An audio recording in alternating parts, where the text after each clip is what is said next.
It's a try. There we go. Hey guys, it's Ted Bogert. Welcome back to the Ted Show. You know I love my musical guests, and we have sirens going on in the background, but we also, and they're all for this performer. Caley Rose is joining us. Hi, Caley. I'm so I set the fire alarms off. I'm setting. Yes, you are. And so you. You have been incredibly patient. Caley's going to perform for us. Give us her 411, her story, her journey. So welcome to the show. Thank you for being patient. I got to say it publicly again. Oh, you're so kind. Thank you for having me. Kidding me? Absolutely. I'm excited to have you. All right. Let's take a deep dive. They love, the audience, we all love like origin story. They want to know, were you the person that sang with a hairbrush in front of the mirror, performed, or did you always have the gift? Did you just learn it late? So give us kind of a journey to where you're at now. A little recap. It was a journey, just like I'm on The Bachelor. If you know The Bachelor, you know they use that word a lot. They do. I was the kid, with any utensil I could get, standing on a play table of mine, singing. I got into voice lessons very early at age 8. I did traveling choirs across the world and operas and classical and all this stuff, and off-Broadway theater in college before I realized what I truly loved, because we only have one life and we might as well do the music and live the life that we really want. And that was pop music, when I was really honest with myself about it. But it took me a while. I was for a while a singer without a song to sing. I didn't know that songwriting needed to be a part of the equation. I worked with a couple producers and they would lead the sessions, which was very kind of them, but it wasn't truly expressing what I needed to express. Right. And it took some stops and starts and some bumps and some bad songs to get to some good songs. That's what we should do a whole episode of songs I never want to play again, or songs I'm embarrassed by.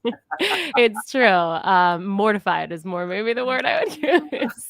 But I thought I had good ideas at the time, and it took those songs to get me here. So I have to be grateful for it, because when I finally recognized that I wanted to be a songwriter and that I had something to say, because for years I thought, I've been training as a singer since I was 8 years old, I should trust the knowledge and expertise of other people who have always been writers. But I was a writer. I was writing poems and journaling constantly. And always, I was like a star student in English and the editor of I didn't recognize that I could put that into a song until I finally did. And then I found the Songwriting School of Los Angeles, and I got on the right path. And it was as if the doors opened up where they had been, it seemed like they were locked before. You know what I love about that story? That's the first time, and I've interviewed a ton of musical artists. Yeah.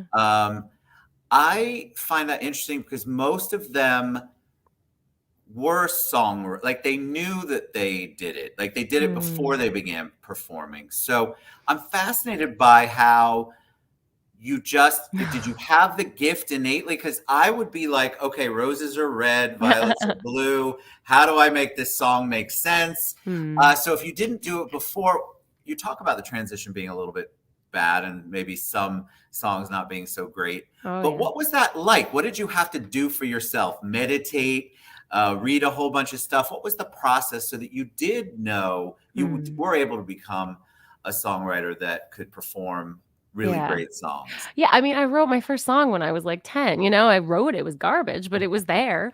They were there, and I just didn't realize, because I was so used to letting someone else take the wheel, or thought that it was a smart thing to let someone else take the wheel. And it did come down to meditating, and it frustrates me a lot of times when that's someone's response. When I wanted to be a better actor, I reached out to my acting coach, and everything was working for him. And I was like, what finally did it? Did you go to this class? Or did you get new headshots? Because that always seemed like the key. And he said, I got really quiet with myself, and I manifested and all these things. And it was such a frustrating response. But in the end, that's so honest. Yeah. Oh, I was livid. You want the formula. You want the magic step 1, 2, 3, and then you're there. Totally. And I was such a student. So I was like, whatever I need to do, I'll do. Do I need to get new headshots? I'll get new headshots. But that wasn't even my passion. I was just trying to be an actor in order to be a musician, because I thought Broadway was the thing. So that was a whole other, set of mistakes. So I've made them all. But yeah, finally, it took a leap. It was years of wanting music to be on the front burner, not allowing music to be on the burner. And then one day, finally, I was going to take a class because I wanted to immerse myself in something for a little while. And it could have been voiceover, it could have been hosting, it could have been all these different things. And I was like, I promised myself I'm going to do music, but it was like music was too near and dear to my heart. So I made it too precious, Yes. and it seemed like too fun, too exciting to have that kind of life in it almost seemed like Yes. too good to be true if I could spend my life on music. And then I finally did my songwriting class, and then it became apparent that I could be writing songs every day, I could be doing music every day, so thank So God. what was the transition like as an adult? Because you did it as a kid, you loved Mm. it.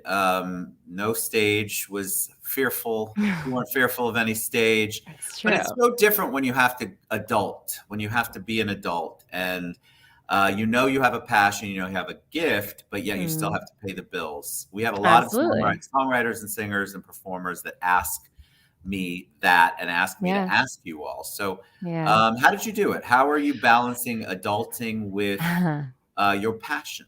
Yeah.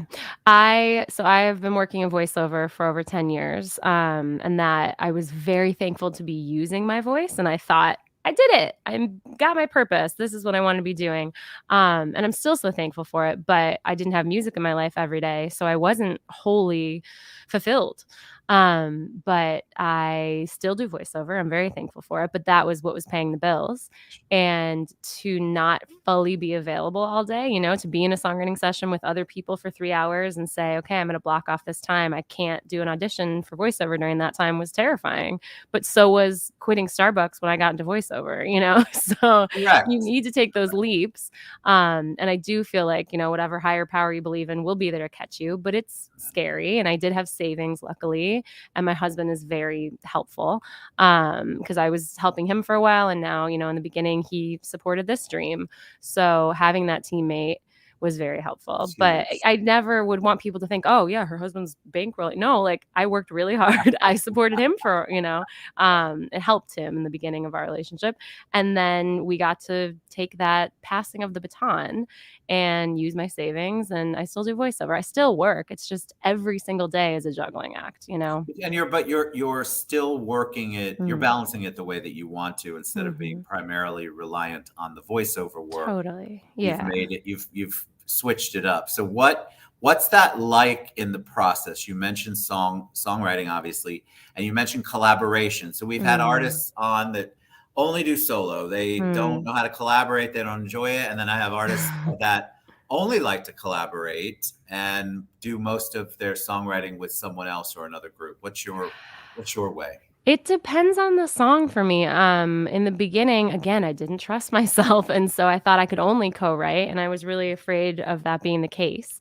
But then a certain song would just come to me, and I'd flesh it out a little bit on my own. And then it's two different arts. Co-writing is a very different skill than writing on your own, because I can sit and tinker for hours on one line, silently by myself.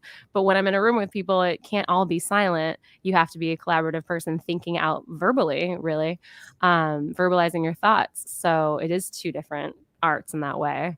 It is. I think some people are meant to collaborate. Mhm. And I think that whenever you're doing anything creative, you really have to go wherever that takes you. So if you're Mhm. following, but there are some people that have got on and said, I literally would never write a song with anybody. I can't imagine singing someone else's song. Yeah, But I think being open to that whole process is a much absolutely. better way to approach it. So, what motivates Absolutely. you on the music when you get an idea? Like I just joked about roses are red.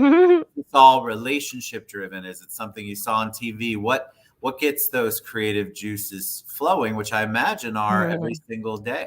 Can I add one more thing? Because I want anybody who's Please. hearing this, there are certain times where, like, one of my favorite songs right now, I started in a co-write.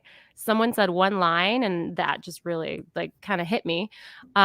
We started working with that. I tried to come up with melodies for it. It just wasn't working in the co-write.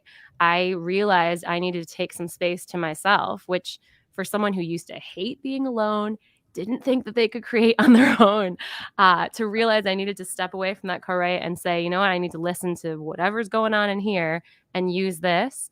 I stepped away. I wrote a ton of lyrics on my own. And then, then I brought it to another friend. I brought her into the co-write because I figured that she would be really good at helping me fine tune the things that I needed. So I just go to say that because there are times where you realize, you know what, co-writing is not right for this song right in this moment for me. And I'm so glad I listened to myself because that was such a lesson. I think Because we all, listening to yourself is key, right? oh Because my gosh, you do really know all the answers. You just have to really kind of listen and I so get in agree. tune and in touch. Yeah. And So yet we spend so much time motivation. thinking we don't know the answers because I We was someone who doubted myself so much. we do. I think Yeah. we beat ourselves up when we really do have it all, but the world Hmm. kind of pushes us into certain ways of thinking, and so I it's love very that. refreshing when you're able to reflect, do self-reflection, and really Yeah. get into you. And that's it. Doesn't have to be music or creative, Hmm. the arts. It can be anything that you're doing, entrepreneurial wise, school, relationships. You really just have to have those moments of silence to get in touch. All right. So before you Absolutely. perform, though, I want to ask um, motivation for Yeah. songs. Motivation. I love to ask that question because I am always surprised by the answer. In my mind, it would always be broken relationship. I would probably have a hard time writing a happy song. So, what is it like for you? What begins that spark? Yeah.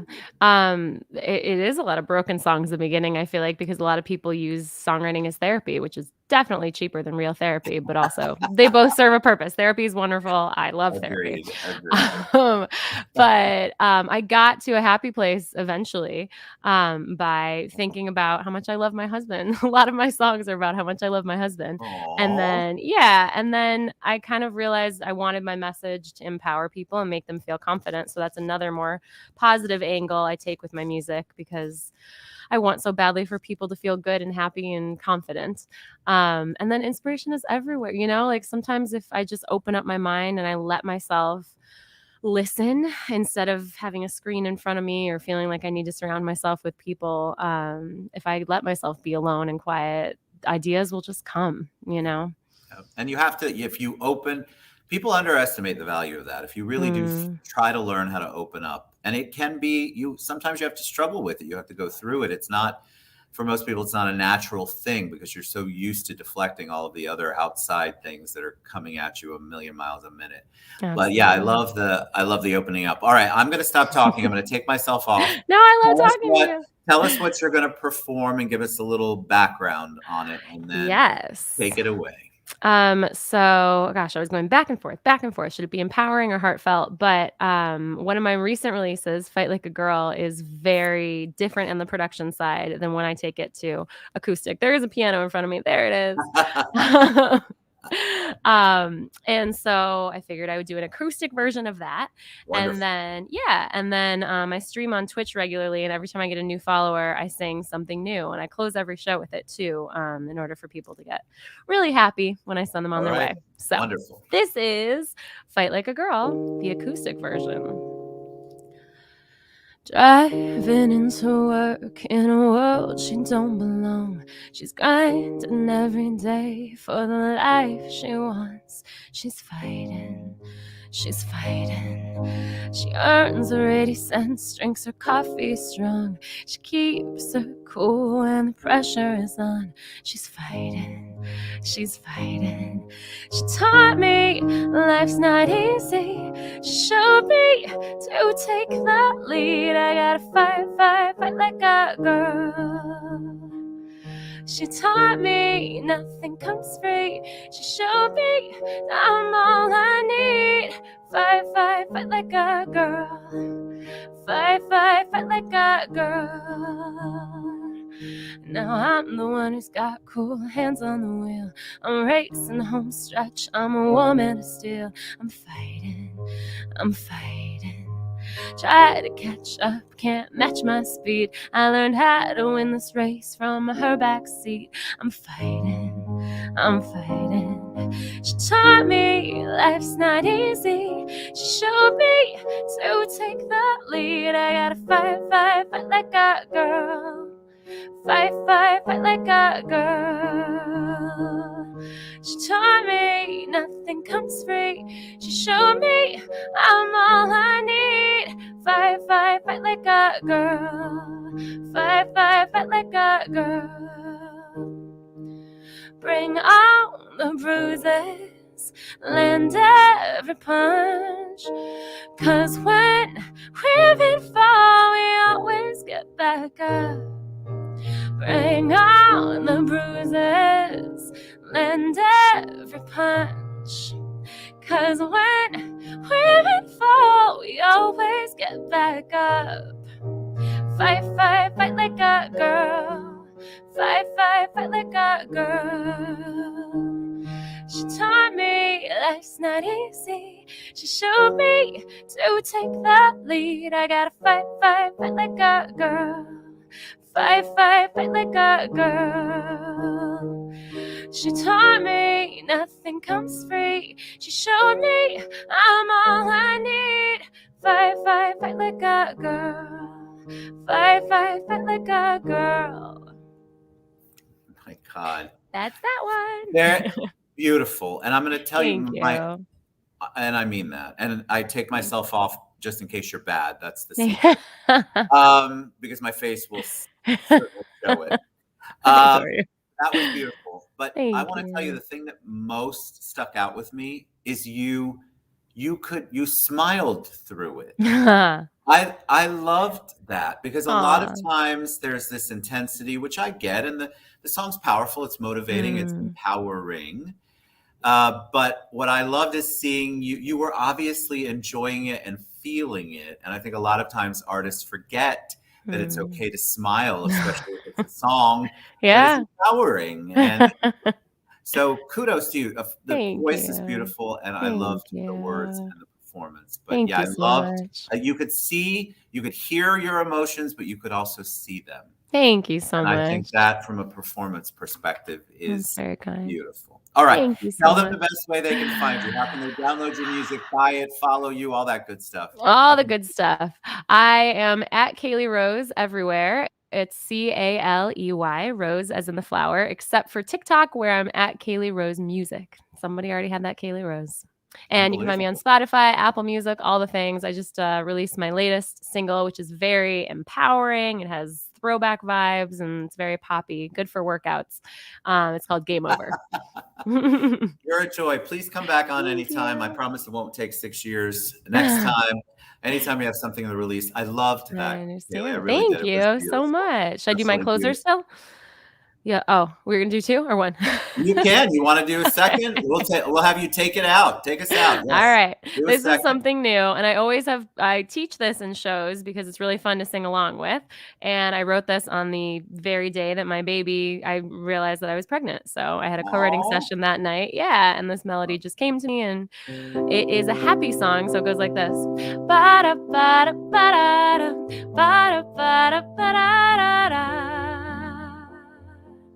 You're my something new. So now you know it and you can sing along and I'm going to start and then you'll hear the chorus. Okay. Someday I'll tell you how it all began. A spicy margarita in my hand. He was as tall as it said online. He opened doors, showed up on time. I knew it was my last first date. They were stacking chairs, sweeping the place. He took me to the water and leaned in. Lucky the waves were the only ones listening. Close your eyes, make a wish. If you tell, you just might jinx it. But I want to tell the whole world I've got something new. Ba-da, ba-da, ba-da, ba-da, ba-da, ba-da-da-da. You're my something new. Ba-da, ba-da, ba-da, ba-da, ba-da, ba-da-da-da. Baby, you're my something new. Someday I'll tell you how it all began. 2 pink lines in my hands. You were as small as a poppy seed. The day our world went from 2 to 3. Close your eyes, make a wish. If you tell, you just might jinx it. But I wanna tell the whole world I've got something new. Ba-da, ba-da, ba-da-da, ba-da, ba-da, ba-da-da-da. You're my something new. Ba-da, ba-da, ba-da-da, ba-da, ba-da, ba-da-da-da. Ted Bogart, you're my something new. Throw a party, drink champagne, paint the sky with a pink or blue plane. Don't let your fear make you stop. Blow out the candles and shout from the rooftops. Ba-da, ba-da, ba-da-da, ba-da, ba-da, ba-da-da-da. Now, if you're at home, you're probably alone. Sing along. You're my something new. Ba-da, ba-da, ba-da-da, ba-da, ba-da, ba-da-da-da. Ted, you are my something new. Woo! Thank you. Oh my Thank God. you so much. I loved that because I smiled the whole way yeah. through. I I think we was like, all you want to need see me that. smile? It was Thank beautiful. you. It was beautiful. I loved it. Thank I you. literally did. I smiled ear to ear. And that's Thank a you. great way to kick off your weekend, guys. But I Yeah. really want you to get behind our So much. creatives, CaleyRose.com, at Caley Rose everywhere except TikTok, which it's at Caley Rose Music. Good You guys memory. make sure. Yeah, I'm old, but I do remember certain details. I loved know. every second of your performances. So Thank good. you. Thank you Thank you so so much. much. Thank you so much Guys, for get out having and me. support. Absolutely. Come back Thank you. anytime. Thank Everybody have a beautiful, wonderful weekend wherever you're at, and go and support our creatives. CaleyRose.com. We'll see you guys later. Bye, everybody. Thank you.